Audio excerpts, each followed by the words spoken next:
you, if you made it to this video, I am going to assume that you're at that point in your business that you realize that social media marketing can generate massive ROI, but also you realize that it's not your core activity and that it can be very time consuming, hence why you are looking to outsource all of that to someone else so that you can free up your time. So in this video, I'm going to be taking you through the entire step-by-step that goes into outsourcing your social media marketing.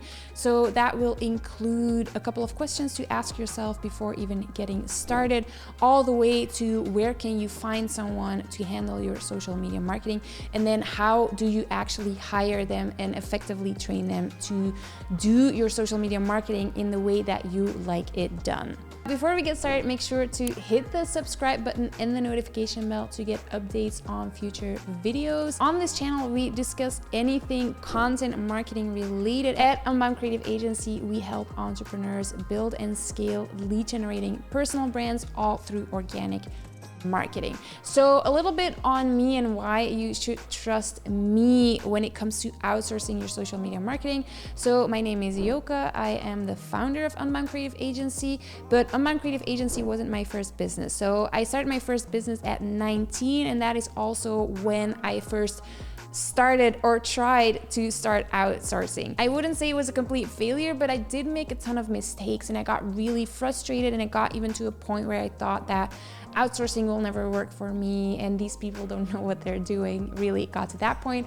And now with Unbound, we're a team of 10 people, the majority of them being content creators, and then client manager and an SEO marketeer, and then me.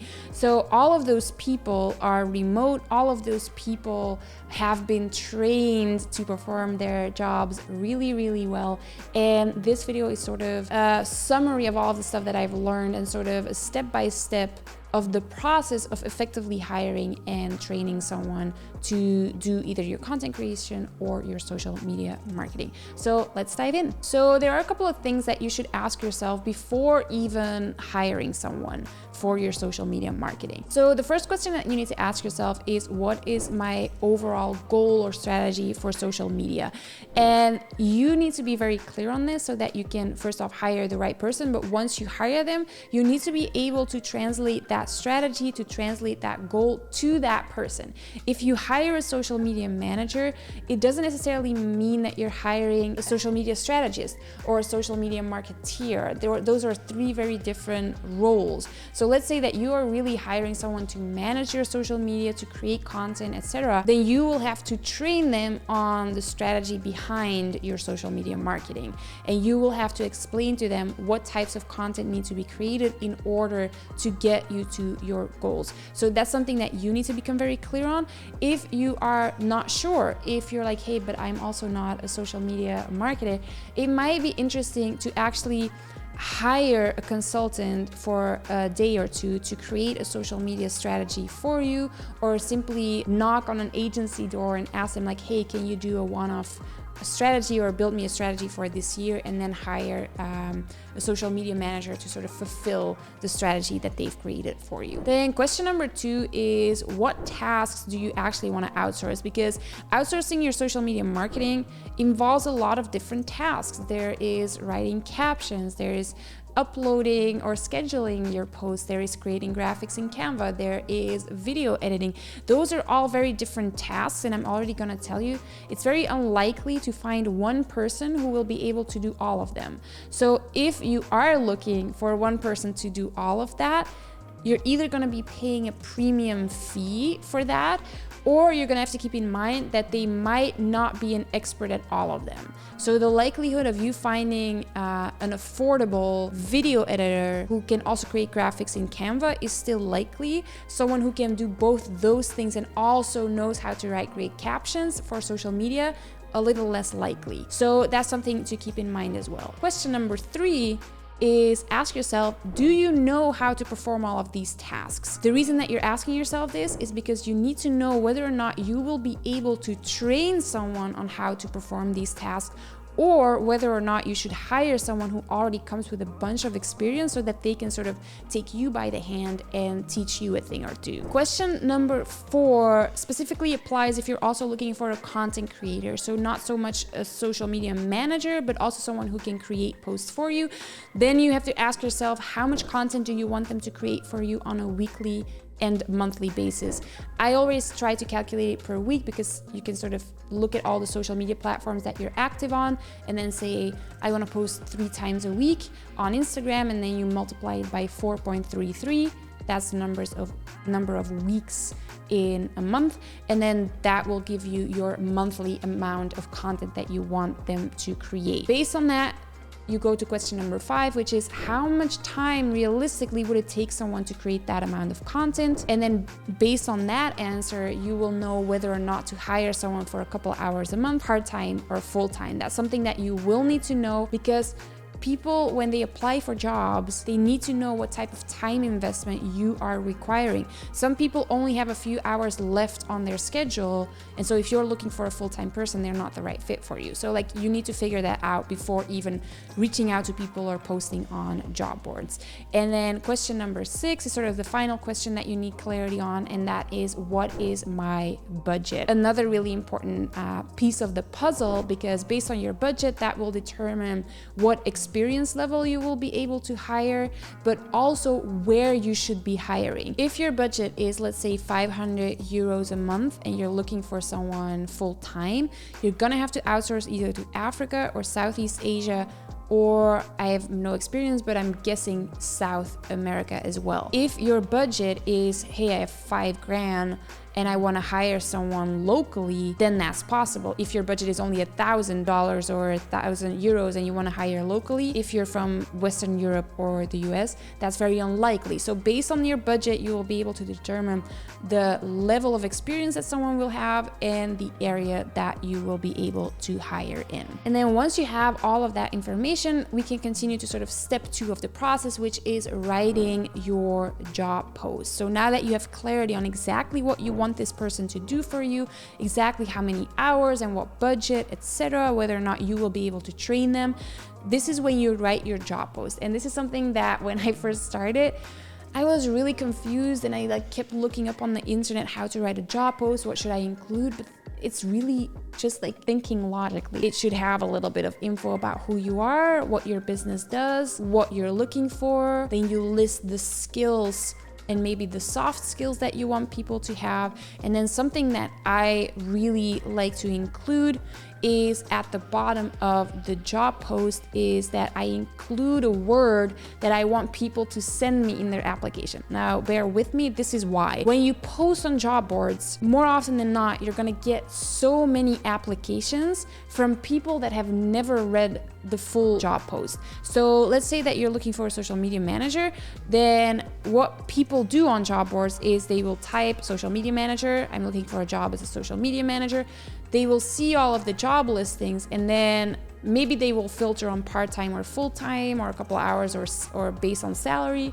And then when they see all of those results, they will just apply to all of those jobs with the exact same resume, the exact same cover letter, clearly not having read the entire job post. I don't want that. I want someone with great attention to detail. So I include at the bottom of my job post, please include the word giraffe in your application. And then when I get back to my inbox the next day or 2 days in, I literally filter out all of the applicants that haven't used the word giraffe, and I delete their applications. I don't even look at them because we're getting 100 applications a day. I don't have time to look at the applications that didn't even bother to go through my job post. So that's a little tip that I would give you. These people are applying to work for you. They need to be a fit for you, not the other way around. Right? You don't have to bend over backwards to fit someone else. They need to fit you and your company and your vision. And you deserve at least the respect of someone reading your entire job post before applying. Now, once your job post is ready, you can go to a couple of different platforms to find your social media content creator, social media manager. If you're really just getting started and you're just looking for someone to schedule your posts, you might just want to try Fiverr. Fiverr.com. There are already a bunch of social media managers on there that have very specific packages already, often very affordable, and this is a great way to just sort of get started. These people have a lot of experience outsourcing and freelancing for companies, so that might be the way to go. Make sure to check the reviews of their work as well. If you're really a beginner at outsourcing, I would say try that.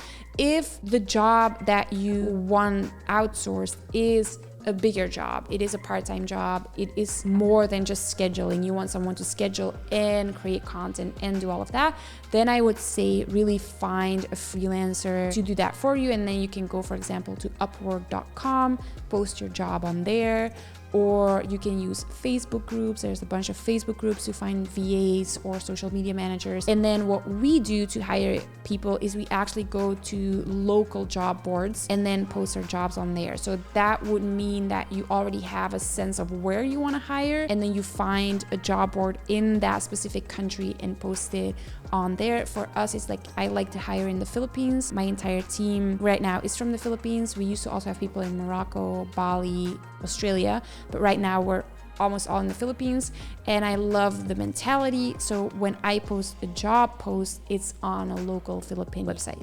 So that's something to keep in mind as well. Now, if you want to know our process of how we help entrepreneurs create over 100 pieces of content in 90 minutes or less, aka also how we generated over 200 million in high ticket sales last year for our clients without fancy funnels, without paying for ads, all through organic content, there is a link in the description down below that will give you access to our free training, where I take you through our entire process from researching the type of content to then actually setting up the systems to repurpose that content for multiple platforms, outsourcing it, and sort of how that machine works for you without you having to invest so much time into your content creation. So if that's something that you're interested in, completely without commitment, there is a link in the description down below. Then step number 4 and 5 sort of go hand in hand. This will depend on how many applications you get.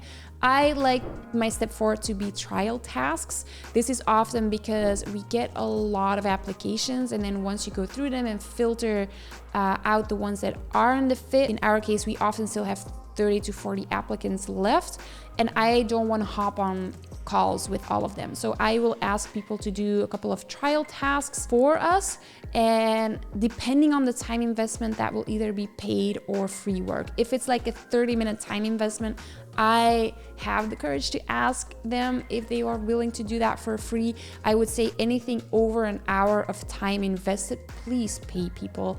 Like, imagine people doing that to you. Hey, can you work a day for free, and then I will decide whether or not I want to hop on a call with you. That's not like, those are not nice manners. At least pay people when you ask them to do trial tasks if it's more than an hour of their time invested.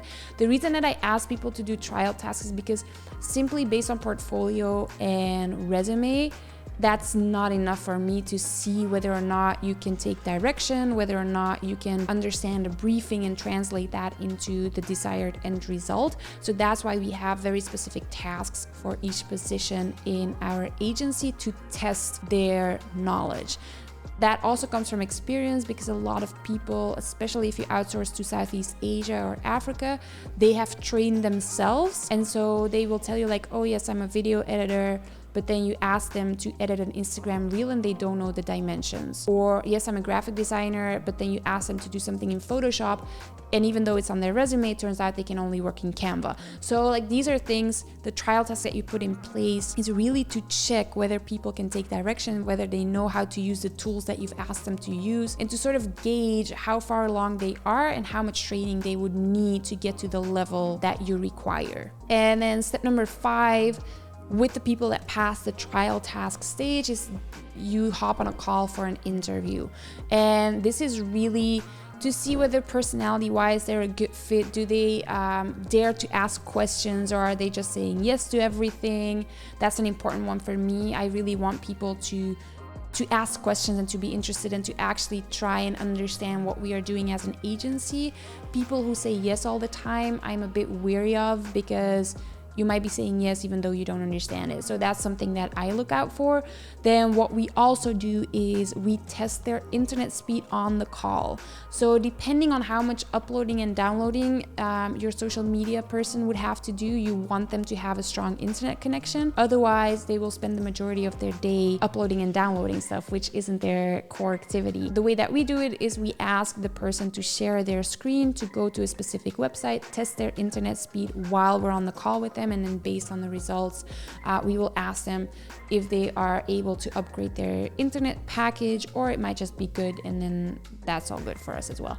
And the call is also a great way to test people's English skills, because with messaging back and forth, you really can't tell whether or not someone's English is sufficient. There are a ton of tools that they can use to translate, to correct spelling or grammar, which makes it seem like they're fluent in English, when in reality, when you speak to them on the call, they're not. So that's also something to watch out for. And then the final step after you've conducted your interview is to hire someone.